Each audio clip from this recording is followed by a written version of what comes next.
美中的 AI 戰爭正從螢幕走向實體的世界。我們來看到了美國啊，它現在已經封鎖了。川普政府呢，把戰線從高階的設備推向了人形機器人、四足機器狗以及電力逆變器。那麼 AI 競爭的下一個戰場呢，不是比誰比較聰明了，而是誰能夠讓 AI 擁有身體，真正的走進工廠、家庭、還有戰場以及能源系統。那麼現在呢，美國聯邦通訊委員會啊，將外國生產的先進機器人還有電力逆變器納入受到管制的清單了。那麼如果原本是已經取得認證的既有產品，目前是不受影響的，而廠商呢是也可以申請有條件的豁免。好，那么華府提出3大理由，為什麼要禁止呢？他們說啊，中國機器人它擁有鏡頭、感測器，還有網絡的連線，可能會蒐集工廠、家庭以及公共設施的資料。另外呢，中國的機器人如果被遠端控制的話，可能會從資料安全的風險升級為實體的安全威脅。再來呢，逆變器連接了太陽能、儲能系統，還有資料中心、電網等等。如果遭到攻擊的話，將會持續的來攻擊美國的 AI 基礎設施。來看到宇樹科技有把 AI 推向了實體世界，產品涵蓋了人形機器人、四足機器狗，還推出了載人變形機甲。那麼創辦人王星星他就預測了，具深智慧的 ChatGPT 時刻可能會在未來的2-3年到來。好，那麼中國呢也回應了美國的禁令了。如果美國一意孤行的話，將會採取反制的措施，可能會限制關鍵的零組件、稀土以及供應鏈的合作，或是加速開拓亞洲還有中東等市場。好，我們這一題要來請教一下介大使哦。這個美國如果進一步的擴大封鎖，是為了要防堵這個外洩資料，還是說他真的是害怕中國？我覺得這個是一個所謂大陸常講的這個泛安全化的理由啦。那最主要，我認為還是一種對於美國的相關產業的一種保護主義的措施。為什麼呢？因為這個在人形機器人跟機器狗的這個競爭上啊，美國現在是處於落後的狀態。可是美國是先發，那麼現在是落後。因為美國的幾家大廠啊，事實上的話都發展時間蠻長的。比如說美國有一個波士頓動力。他們的產品在很早就已經推到市場了，可是就是沒有量產。另外還有一個公司叫 Figure AI，Figure AI 它事實上它是現在做人形機器人的資本額最龐大的公司，它有390億美元的資本啊。所以這個跟中國大陸的不管是宇樹啊，還是這個優必選來講，它都是佔優勢的。可是問題，包括特斯拉，包括 Figure AI， 還有一個波士頓動能哈，這3個公司他們的量產都沒有出現，那麼可能都要到2026年，他們自己的計劃才會看到比較大的這個量的這些機器人、機器狗進入到市場裡面來。所以我認為這個跟中國大陸目前2家最大的這個人形機器人跟機器狗製造公司，一個是宇樹，一個是優必達來講的話，它已經落後很多了。因為事實上的話，現在大概就是說，中國大陸整體的人形機器人、機器狗在2026上半年已經製造到市場上的就有4萬台了。那麼預計今年全年會超過10萬台，而美國相對的連中國大陸1/10的數目都不到。所以這樣子的一個發展的落差，那麼我覺得美國的政府現在出手來保護美國的人形機器人跟人形機器狗當然啦，就是說最近 Tesla 的馬斯克也出來講說，中國大陸的這個AI 發展得很好 ，Kimi K3 也發展得很好，看他自己吹他自己的這個 Tesla 的這個機器人就是說。有多厲害多厲害，可是就是沒看到實品，所以這個情況之下，我覺得以美國的產業過去的習慣的做法，就是請他的政府出來保護一下。如果說他們在2026年還可以把這個市場就是說美國起碼它的這個人形機器人、機器狗的產量增長到可以跟中國大陸的相關的產品能夠可以競爭的話，我想他們應該才會比較放心。要不然這個現在看起來可能在發展的在這個時間上啊，我覺得看起來一般的估計是落後中國大陸1到2年。那這個1到2年就可能會關乎它整個這個產業未來的競爭力了。所以我認為這個美國這一次進中國大陸的機器人、機器狗啊，那個理由很多啦，我也相信啊，我也不見得不相信。可是問題，我認為它最基本的起心動念還是保護主義。那另外就是這個所謂的變電器這個東西啊，我是覺得你要把它說有那麼嚴重國安危機啊，其實它的基本概念它就是一個就是轉化器。你可能把直流變交流，或者不同的電壓的一種轉換啊，那會有這麼大的，就是說你這種會影響到你的整個基礎產業的話，我也覺得可能這個逆變器有這麼大的功能啊，我覺得有一點誇大了，有一點誇大，所以也不排除，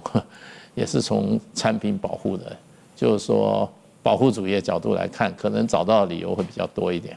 那如果中國這樣反制美國的話，美國會不會就是它是最先受到衝擊呢？其實就是說，人形機器人還有這個機器狗，我覺得它是一種新興的商品啊。對，其實美國也想進這個市場嘛，很清楚啊。而且他們進這個市場，他們也開始的比較早。可是問題就變成，就是你的商業化能力、你的量產的能力，你現在是落後。哎，當然就美國他們就說，在很多產品上的話，照美國的公司來講的話，是優於中國大陸產品。可是問題就變，你如果在實驗室裡面很優秀的話，可是問題你到了現實的市場去考量的話，你的性價比不夠高，你還是沒有用。這個顧客他可能買一個東西的時候，不一定都要買到最高階段的這種產品嘛。所以我是覺得中國大陸也不必去打擊或者報復美國相關產業，他只要把他自己的產品做好，把他自己的那個產品在市場上的那個佔有率做出來的話，那對美國產品來講就是最大的打擊。不過現在中國大陸對美國的這種單方的制裁措施，通常都會採取回應的。不過我覺得它的項目上應該是不會是說你進我 A 我就報復你 A， 它可能是去找其他的產品作為報復的手段。所以呢，我覺得這一個有關人形機器人跟機器狗這個競爭的話，我覺得中國大陸可能不會去報復美國的這個 Figure AI 或者說波士頓動力啦，因為事實上也沒有那麼必要，因為中國大陸整體來講，我剛剛講領先美國是1到2年。好，我們謝謝謝大使。那我們現在再來看到了這個美國啊，它的禁令，它封鎖了是從高階的晶片曝光的設備，一路在擴大到 AI 的模型、記憶體，還有機器人以及電力設備，企圖呢要打造去中國化的供應鏈。那麼美國有沒有辦法再找到這麼便宜又穩定的供應鏈呢？那看來這個蘋果啊，它就率先了。他說啊，這個 AI 的資料中心搶走了大量的高階記憶體的產能，那麼產品呢面臨了缺貨漲價。蘋果傳出測試了長鑫存儲的 DRAM， 希望可以增加供應來降低成本。而且呢，再來看到蘋果要用這個長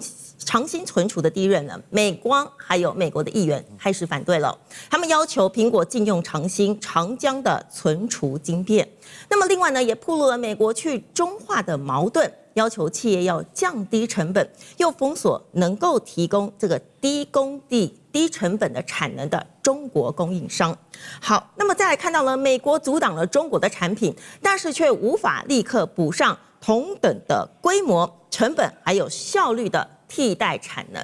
我們來請教一下這個林老師嘍，這個華府他在防範中國的科技威脅，還是在用政治的禁令來犧牲美國的競爭力呢？這邊的話，我們說實在，所謂的一個競爭力，講白一點就是成本嘛。就是說，如果你今天要做不管什麼去中供應鏈啊，或者非紅供應鏈啊，最重要的其實還是一個，就是你的成本會上升多少。那這個成本，你是不是值得你去犧牲所謂的一個國家安全去得到，而造成成本的上升？因為其實之前美國曾經有一些相關的一個法令，有一個叫 CMMC 的一個規範，它理論上這個它的內容很多，但我很簡單的講，就是說它有去提到的，就是你不能使用中國制的相關的一些東西。可是這些東西如果是沒有上網的非科技類的東西，可不可以用？這個就可以。所以會變成的話，今天對美國來講，美國企業現在對美國的華府來說，它是要這樣子一刀切，說只要是中國的東西，全部都不能用嗎？那這樣子的話，你的企業能不能去承受這樣子的一個成本？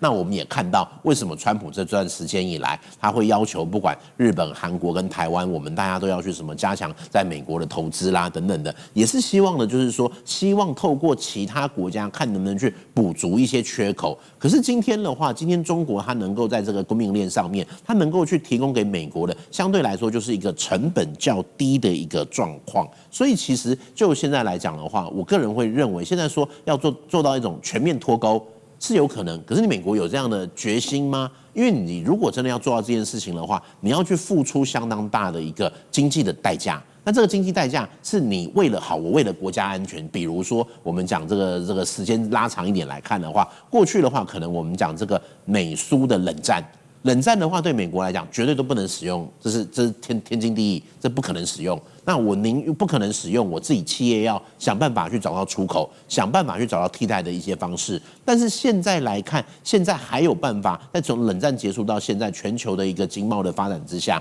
你現在還有辦法去找到一些替代的一些來源嗎？或許有，可是它補上來之後，你企業的這個缺口還有說中間轉換的成本，你可以去負擔嗎？我覺得這一邊其實都會是在讓美國必須要去重新去思考。那我個人會認為啦，其實就目前來看的話，美國它如果真的有這樣的決心，是有可能的，是有可能去找到一個缺口。可是這個成本上升之後，它會不會轉嫁給其他國家？譬如像是我們在從川普上來之後，我們就看到最常看到的就是關稅嘛，關稅我們大家這個錄了好幾期節目，就講了很多這個內容了。這個關稅好，那是不是關稅就是一種轉嫁？然後另外的話，他也在要求其他國家對他的一些投資增加投資，特別亞洲國家對他的投資，這是不是也是一種轉嫁的方式，用這種補貼方式去造成他在這個供應鏈短缺的過程中間有辦法去有一些其他經濟的一個收入？所以我會覺得，其實現在對美國來講的話，方向是明確，可是中間要付出到多少的代價，這個就是他必須去思考的。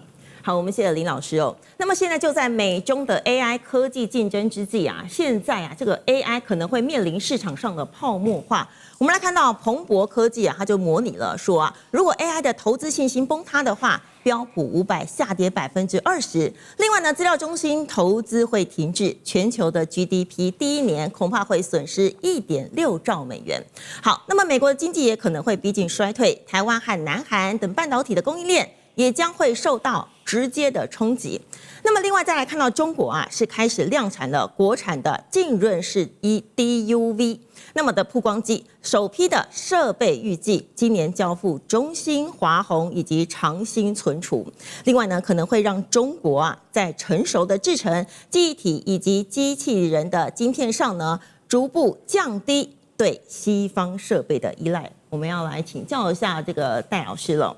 這個如果 AI 泡沫化的話，美國會不會是第一個受到重擊的國家？我覺得目前來看的話，這個問題可能還在可控制的範圍上啦，因為有幾個變數嘛。雖然大家看到目前來講的話，就是金融市場股票對它非常的熱，更有點泡沫的跡象在。但是反過來看，就是說產業對於 AI 實體的需求，它其實並沒有降低。好，這個從目前公布的幾個財報上可以看到。所以目前看起來就是說，這個泡沫破裂的時候，是不是可以達到不傷本？好，那看起來大家是往這個方面在努力中嘛。好，那第二個，其實中國目前去發展這樣的一個 DUV 的那個曝光機，哈，其實我覺得，這個應該只是這個目前宣示的性質啊，因為它交付給中國的廠商大概只有5個機組。那這5個機組看起來，實際上都是要到這些廠商裡面去驗證，說它能不能替代掉原來哈，比方說它用 SMOL 的這個機組，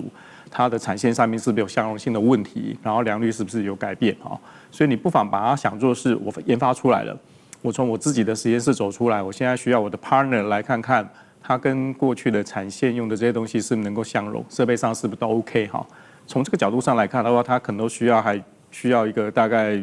1年到2年的這個測試期，才有辦法真的修改完缺點之後才能進來哈。所以要能夠大量去交付的話，我覺得這個時間可能還有點久。但是美國的封鎖對於這個東西是不是還有一定的有效度？我覺得目前還是有。第一個哈，就是現在影響中國成熟製程的，其實不是它的國產品出來啦，而是過去他們已經買了非常多 SMO 的這些零件耗材，在美國的管制禁令之下，其實它已經很難取得。那這些東西在線上每天這樣大量生產的時候，它會損耗，它需要替換哦。你現在如果找不到耗材的時候，其實會很麻煩。那等於你本來150台設備，你現在停工1/3，在後年你再停工1/3，你3年之後剩下1/3能跑啊？所以現在當務之急反而是開發出來之後，它要能夠確定能夠替代掉原來這些設備了哈。那第二個就是說，它國產的設備目前來看的話，從量產好，然後到它能夠大量去部署，其實它需要花費很多時間。這個不是說你今天裝完之後，參數改完我就可以做。所以第二個問題會卡在它國產設備到底能夠多快的達到原來外商給它的這樣的一個性能指標。好，然後讓我的這個關鍵的成熟製程，它能夠進一步的維持在低成本上面，這個其實就是第二個問題在。所以這兩個會造成說，我們現在雖然看到 DUV 跑出來了，大家開始緊張，然後開始覺得SM 完了，它要取代了。老實講，這個還有一段時間了哈。那最後一個最重要的關鍵點是在於，中國目前的其實不是缺這些成熟製程的設備跟能量。它是缺這種7奈米以下，尤其是2奈米、1奈米，甚至1奈米以下這些先進晶片的製作的能量。那大家可能也看到說，華為也好，或是中芯國際也好，他們也都推了這種大概在7奈米、5奈米等級的這樣的一個晶片哈。不過你就把這些晶片把它重新去拆解回來看，就發現，它可能性能大概是3年前的歐美的一個晶片的水準哈。那也就表示說，雖然我設計上、生產上可以做出這樣的一個晶片，但是實際的性能跟效果可能都還不如現在用台積電，或是現在用Intel、三星這樣製程出來的這樣的一個性能。那中國其實想要的其實是這一塊。那這個目前其實面臨到非常大的封鎖哈，從機台、從關鍵的知識、從這些材料的取得。那我想，如果它能夠從 DUV 開始做，很可能就會有人開始講說它是不是下一步可以做 EUV？ 答案是可能還有蠻大段的距離了哈。所以綜合起來看，中國以後會在自己的 Physical AI 上面建立一個一定自主程度的這種供應鏈，好，包含像機器人，因為剛剛提到的不管是波士頓動力也好 ，Finger AI 也好，其實都有一個問題哈，他們背後最大的持股者都已經不是美國了，好，波士頓現在已經是現代韓國現代 Figure AI 呢，其實最早都來自於挪威、北歐這些國家的錢嘛哈，所以當這一些美國的科技企業慢慢的被其他國家收購之後，美國可能還是有科技的領先程度，但是中國目前看起來，它的這些關鍵零組件的生產跟生產的成本都可能很低，它都可能自主，但是回到這種關鍵晶片的能量上來講，它可能都還需要花費非常多的時間跟成本，才有辦法去追趕。所以雖然它一定會產生一個一定自主能力的這種供應鏈在啦，不過就整個要能夠追趕上全世界這樣，尤其是台灣加美國這樣的組合哈，可能還需要相當的時間。好，我們謝謝戴老師哦。我們先休息一下，待會兒還有更精彩的時事預測。